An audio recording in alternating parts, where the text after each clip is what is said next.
Bismillahirrahmanirrahim. Assalamualaikum warahmatullahi wabarakatuh.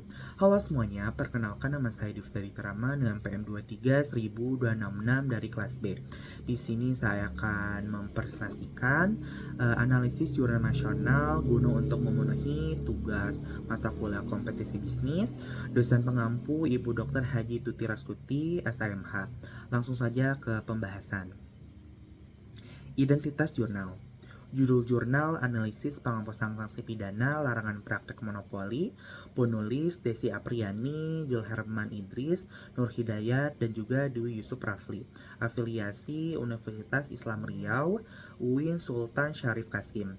Jurnal Legislasi Indonesia, volume Vol 22 nomor 4 tahun 2025, ISSN e-Jurnal Peraturan Go ID, kata kunci penghapusan sanksi pidana, monopoli, persaingan usaha tidak sehat, dan juga UU Cipta Kerja.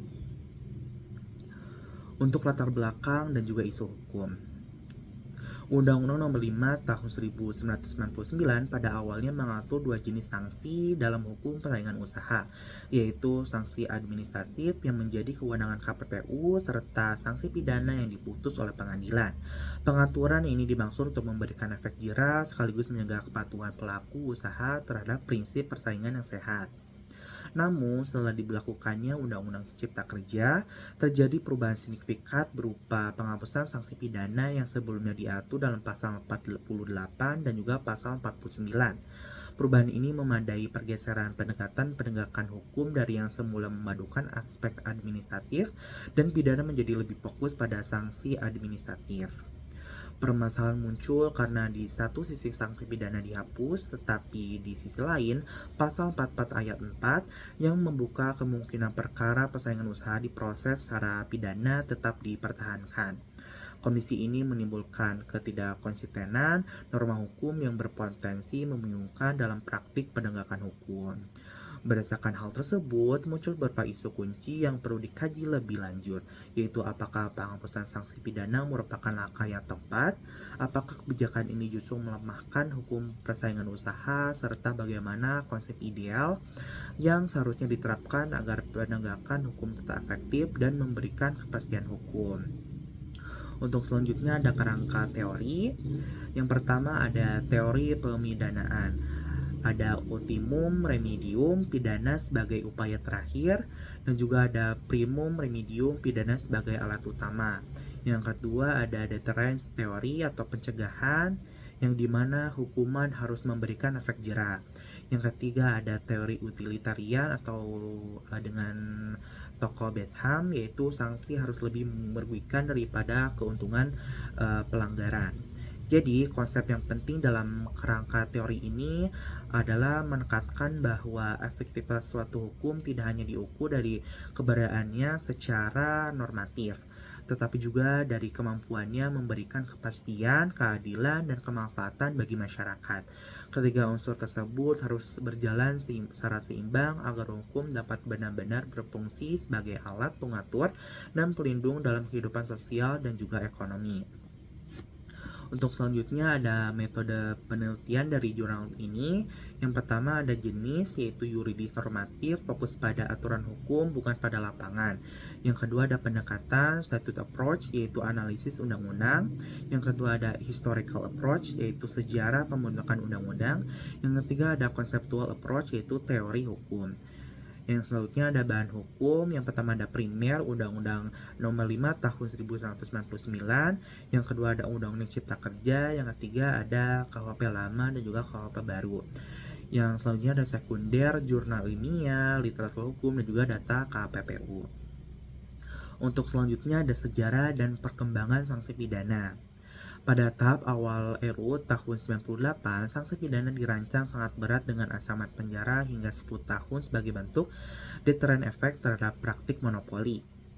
Saat disahkan menjadi UU Nomor 5 Tahun 99, sanksi tersebut mengalami perubahan signifikan menjadi denda 1 miliar hingga 100 miliar dengan kurungan pengganti maksimal 6 bulan.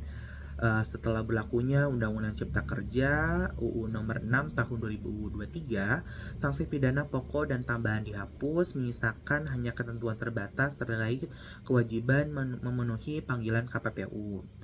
Jadi, secara historis terlihat pola yang konsisten bahwa sanksi pidana terus mengalami pelemahan yang tidak terlepas dari faktor kepentingan investasi, tekanan pelaku usaha, serta orientasi kebijakan ekonomi nasional. Selanjutnya ada pro dan kontra penghapusan sanksi pidana. Kelompok yang kontra berpendapat bahwa penghapusan sanksi pidana berpotensi melemahkan efek jera, membuka ruang bagi praktik monopoli, serta merugikan konsumen. Selain itu, ketiadaan sanksi pidana menjadi pelaku usaha cenderung mengabaikan putusan KPPU karena ancaman hukum menjadi jauh lebih ringan. Sebaliknya, kelompok yang pro menilai bahwa penghapusan sanksi pidana dapat mendorong iklim investasi, mempercepat pertumbuhan ekonomi, dan juga memberikan kepastian bagi dunia usaha. Mereka juga menilai bahwa sanksi pidana kurang efektif diterapkan pada badan usaha. Jadi temuan paling penting dalam jurnal ini ialah berdasarkan data KPPU, selama lebih dari 20 tahun berlakunya Undang-Undang Nomor 5 Tahun 99, tidak pernah ada satupun perkara persaingan usaha yang diproses melalui jalur pidana, sehingga efektivitasnya memang dipertanyakan sejak awal. Untuk selanjutnya ada problematika. Penghapusan sanksi pidana tidak diikuti dengan penghapusan pasal 44 ayat 4 yang tetap membuka kemungkinan perkara persaingan usaha diproses secara pidana. Hal ini menimbulkan keracunan normatif dalam sistem hukum. Dalam praktiknya, apabila perkara tetap dibawa ke ranah pidana, hakim harus menggunakan KUHP pasal 382 bis sebagai dasar hukum yang memiliki ancaman hukuman jauh lebih ringan. Dampaknya adalah munculnya ketidakpastian hukum, melemahnya tujuan awal Undang-Undang Nomor 5 Tahun 99, serta berkurangnya efek pencegahan terhadap pelaku usaha. Jadi secara kooperatif, negara lain seperti Amerika Serikat dan juga Jepang justru memperkuat sanksi pidana dalam hukum persaingan usaha, sehingga menunjukkan bahwa kebijakan Indonesia cenderung lebih lunak dan berlawanan dengan tren global. Untuk analisis kritis mahasiswa sendiri, penelitian ini memiliki kekuatan pada pengguna data empiris dari KPPU yang menunjukkan bahwa sanksi pidana tidak pernah digunakan selama lebih dari 20 tahun. Selain itu, analisis historis yang lengkap dan adanya perbandingan dengan negara lain menjadi nilai tambah dalam memahami isu ini secara lebih luas. Namun, penelitian ini memiliki keterbatasan, seperti kurangnya perbandingan dengan negara ASEAN, rekomendasi yang belum teknis, serta minimnya pembahasan dampak terhadap UMKM. Hal ini membuat analisis belum sepenuhnya komprehensif.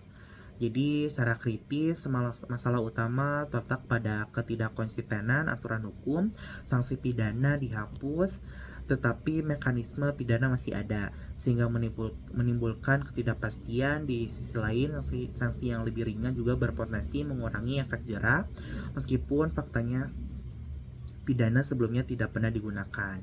Jadi untuk solusinya yang tepat adalah memperkuat sistem penegakan hukum, bukan hanya fokus pada penghapusan atau mempertahankan sanksi pidana. Dan untuk relevansi dan juga kesimpulan, jurnal ini relevan dengan materi hukum kompetisi bisnis karena membahas sejarah hukum, persaingan usaha, asas dan tujuan hukum, peran KPPU, serta penegakan hukum dan perbandingan internasional.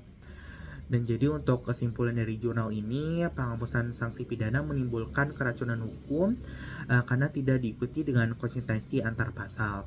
Hal ini berpotensi melemahkan efektivitas hukum, terlebih sanksi pidana sendiri tidak pernah digunakan dalam praktik.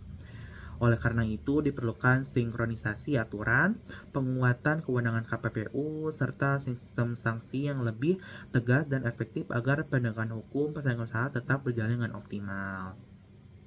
Sekian dari saya, mohon maaf apabila ada kekurangan. Wassalamualaikum warahmatullahi wabarakatuh.